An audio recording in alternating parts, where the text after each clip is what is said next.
نحمدہ و نصلی علی رسولہ الکریم اما بعد فاعوذ باللہ من الشیطان الرجیم بسم اللہ الرحمن الرحیم رب اشرح لی صدری ویسر لی امری واحلل عقدۃ من لسانی یفقہوا قولی۔ السلام علیکم ورحمۃ اللہ وبرکاتہ۔ صراط مستقیم میں آپ سب کو خوش آمدید۔ پچھلے سبق میں ہم نے پڑھا تھا کہ اللہ تعالیٰ نے جب فرعون کو غرق کر دیا تو اس نے کہا کہ میں اب موسیٰ اور اس کے رب پر ایمان لاتا ہوں، تو اللہ تعالیٰ نے فرمایا کہ اب تو ایمان لاتا ہے جبکہ اس سے پہلے نافرمانی کرتا رہا اور مفسد بنا رہا۔ آج تو تیری لاش کو ہم بچا لیں گے تاکہ تو بعد میں آنے والوں کے لیے نشان عبرت بنے، اگرچہ اکثر لوگ ہماری آیتوں میں غفلت ہی برتتے ہیں۔ پھر اللہ تعالیٰ فرماتے ہیں کہ ہم نے بنی اسرائیل کو رہنے کے لیے عمدہ جگہ دی اور کھانے کو پاکیزہ چیزیں دی، پھر انہوں نے باہم وقت پہ اختلاف کیا جبکہ ان کے پاس علم آ چکا تھا۔ یقیناً آپ کا پروردگار ان میں قیامت کے دن ان باتوں کا فیصلہ کر دے گا جن میں وہ اختلاف کیا کرتے تھے۔ پھر اللہ تعالیٰ فرماتے ہیں کہ پھر اگر آپ کو اس کتاب میں کوئی شک ہو جو ہم نے آپ کی طرف نازل کی ہے تو ان لوگوں سے پوچھ لیجئے جو آپ سے پہلے کتاب تورات پڑھتے ہیں، یقیناً آپ کے پروردگار کی طرف سے حق آ چکا ہے، لہٰذا آپ شک میں پڑنے والوں میں سے نہ ہوں، نہ ہی ایسے لوگوں میں سے ہوں جنہوں نے اللہ تعالیٰ کی آیات کو جھٹلایا، ورنہ نقصان اٹھاؤ گے۔ ہمارا آج کا سبق آیت نمبر 96 سے لے کر آیت نمبر 100 تک ہے، تو آج کا سبق شروع کرتے ہیں۔ بسم اللہ الرحمن الرحیم۔ آیت نمبر 96۔ ان الذین حقت علیہم کلمات ربک لا یؤمنون، جن لوگوں پر آپ کے پروردگار کا حکم یعنی عذاب ثابت ہو چکا وہ ایمان نہیں لائیں گے۔ یعنی ایسا شخص دلیل بازیوں پر اتر آتا ہے جو اللہ تعالیٰ کی آیات کے خلاف جاتا ہے اور شکوک و شبہات میں پڑا رہتا ہے اور دوسروں کو بھی ان شکوک و شبہات میں ڈالتا ہے، اور پھر اس کا انجام کیا ہوتا ہے کہ وہ ذلیل و خوار ہوتا ہے اور اللہ تعالیٰ اسے عذاب دیتے ہیں۔ جب کوئی شخص حق بات کو قبول کرنے پر آمادہ ہی نہیں ہے تو اسے نہ تو اس کے بارے میں دوسروں کو گمراہ کرنا چاہیے، نہ ہی اس طرح کی باتیں لوگوں تک پہنچانی چاہیے۔ ایسے لوگ جو ہیں ان کے دلوں پر اللہ تعالیٰ مہر لگا دیتے ہیں۔ قرآن پاک میں بیشتر مقامات پہ اللہ تعالیٰ نے ایسے بیان فرمائے کہ ایسے لوگوں کو اللہ تعالیٰ کی طرف سے کوئی بھی نشانی یا معجزہ چاہے انہیں براہ راست ہی کیوں نہ دکھا لیا جائے، بس وہ کبھی بھی ایمان نہیں لائیں گے جب تک کہ وہ اپنے اوپر مسلط ہونے والے عذاب کو نہ دیکھ لیں گے۔ جیسے پچھلی آیات میں ہم نے پڑھا کہ فرعون جو تھا جب غرق ہونے لگا تھا تو اس وقت وہ ایمان لایا تھا، مگر اس وقت اس کا ایمان لانا اسے کوئی بھی فائدہ مند ثابت نہیں ہوا تھا۔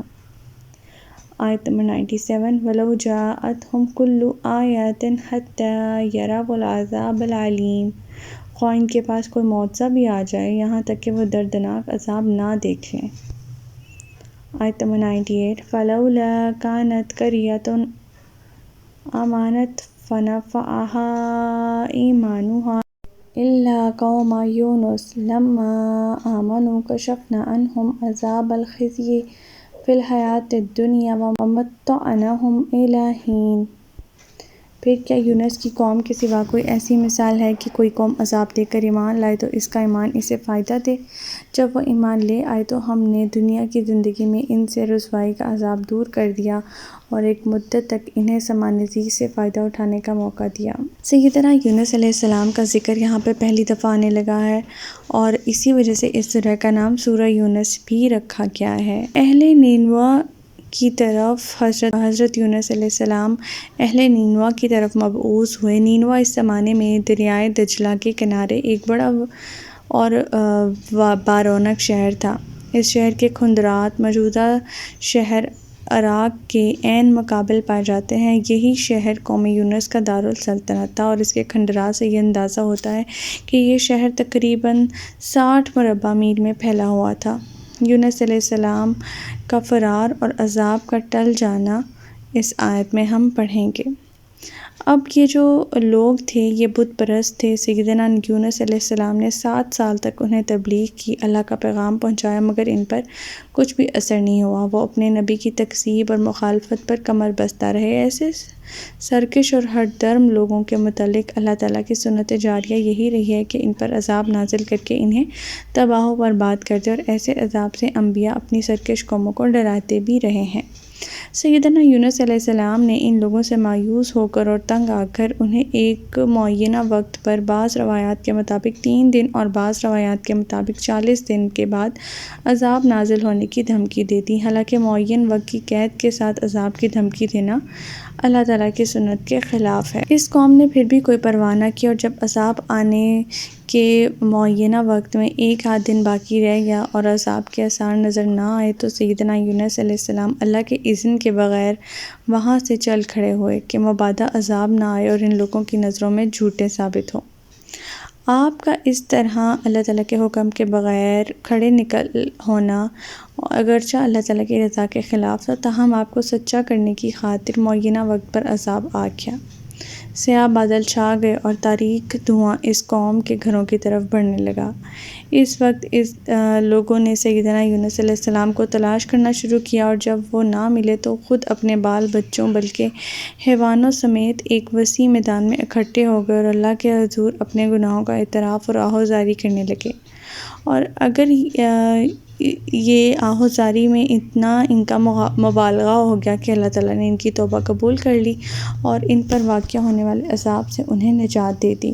اللہ کی سنت جاریہ میں یہ واحد ایسی مثال ہے کہ اس قوم پر آنے والے عذاب کو روک دیا گیا۔ یہاں یہ سوال پیدا ہوتا ہے کہ آخر اس قوم سے یہ امتیازی کیوں برتی اللہ تعالیٰ نے؟ تو اس کا جواب یہ ہے کہ یہ امتیازی اصول بھی اللہ تعالیٰ کے ایک دوسرے قانون کے مطابق ہوا تھا، جو یہ تھا کہ سیدنا یونس علیہ السلام اللہ تعالیٰ کے حکم کے بغیر انہیں چھوڑ کر چلے گئے تھے، اور ابھی ان پر اتمام حجت کا وقت پورا بھی نہیں ہوا تھا۔ اس کی دوسری وجہ یہ بھی ہو سکتی ہے کہ جس انداز سے ان لوگوں نے اللہ تعالیٰ کے حضور آہوزاری کی، اپنے گناہوں سے توبہ کی، اس طرح پہلے کسی بھی قوم نے نہیں کی، اور اللہ تعالیٰ بہترین جاننے والے ہیں۔ آیت نمبر 99 وَلَوْ شَاءَ رَبُّكَ لَآمَنَ مَنْ فِي الْأَرْضِ كُلُّهُمْ جَمِيعًا أَفَأَنْتَ تُكْرِهُ النَّاسَ حَتَّى يَكُونُوا مُؤْمِنِينَ۔ اور اگر آپ کا پروردگار چاہتا تو جتنے لوگ زمین میں موجود ہیں سب کے سب ایمان لے آتے، پھر کیا آپ لوگوں کو مجبور کریں گے کہ وہ ایمان لے آئیں؟ یعنی رسول اللہ صلی اللہ علیہ وسلم کی تو یہ انتہائی خواہش تھی کہ سب کے سب لوگ ایمان لے آئیں، اور اگر اللہ چاہتا تو ایسا کر بھی سکتا تھا، مگر یہ اللہ تعالیٰ کی مشیت کے خلاف بات تھی۔ اللہ تعالیٰ کی مشیت یہ ہے کہ جو لوگ ایمان لائے ہیں وہ اپنے پورے ارادہ اور اختیار اور پوری آزادی کے ساتھ جو ہے وہ ایمان لائیں۔ لہٰذا آپ کی یہ ذمہ داری نہیں ہے کہ آپ کسی کو ایمان لانے پر مجبور کریں، نہ ہی آپ ان کو ایمان نہ لانے کی وجہ سے کچھ رنج یا پریشان ہونے کی ضرورت ہے۔ نبی پاک صلی اللہ علیہ وسلم کو یہاں اللہ تعالیٰ مخاطب کرے ہیں۔ آیت نمبر 100 وَمَا كَانَ لِنَفْسٍ أَن تُؤْمِنَ إِلَّا بِإِذْنِ اللَّهِ وَيَجْعَلُ الرِّجْسَ عَلَى الَّذِينَ لَا يَعْقِلُونَ۔ کسی کے لیے یہ ممکن نہیں کہ وہ اللہ کے اذن کے بغیر ایمان لائے۔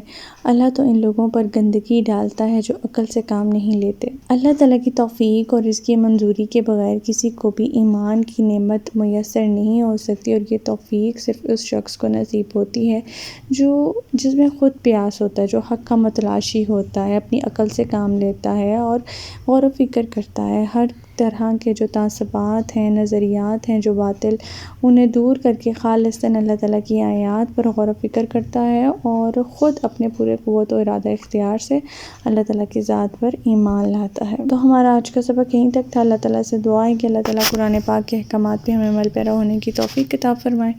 اللہ پاک ہمیں ہدایت دے کہ جس کے بعد گمراہی نہ ہو۔